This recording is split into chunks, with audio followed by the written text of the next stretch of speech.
À la recherche de miliciens pro-Gbagbo, les soldats ont spécialement éliminé les jeunes garçons guerriers.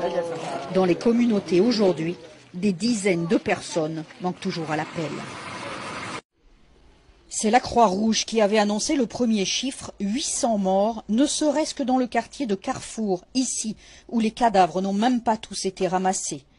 Les responsables des Nations Unies basés à Diokwe expliquent qu'ils n'ont pas pu s'interposer le 28 mars dernier entre les belligérants, mais qu'ils ont aidé à enterrer les victimes. 198 corps exactement ont été recensés sur 3 jours. Guillaume Soro, bonsoir, bienvenue.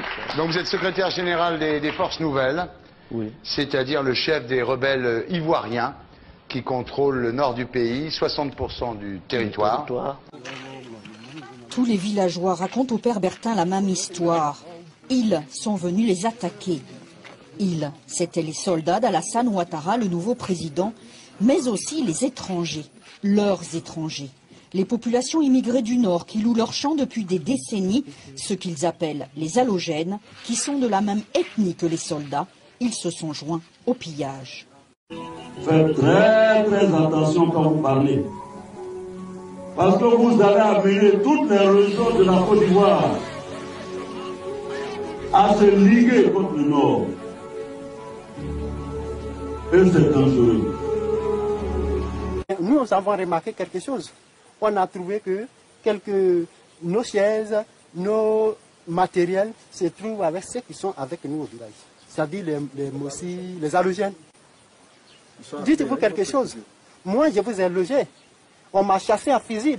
Et mon retour, toi, tu es là, bien à l'aise. Moi, mes maisons sont brûlées. Mes cabris, tout et tout, mes parents sont morts. Et toi, tu es là, en bonne santé, rien. Ta maison n'est pas brûlée, ton poulet n'est pas perdu, ton sac de riz n'est pas perdu.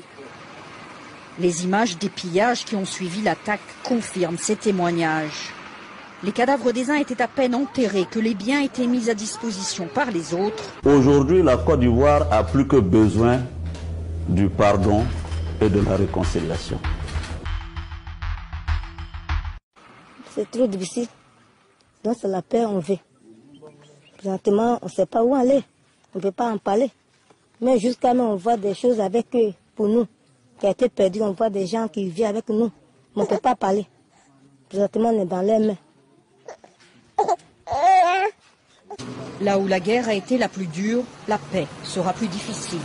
Si la réconciliation réussit à Diokwe, elle réussira partout dans le reste du pays.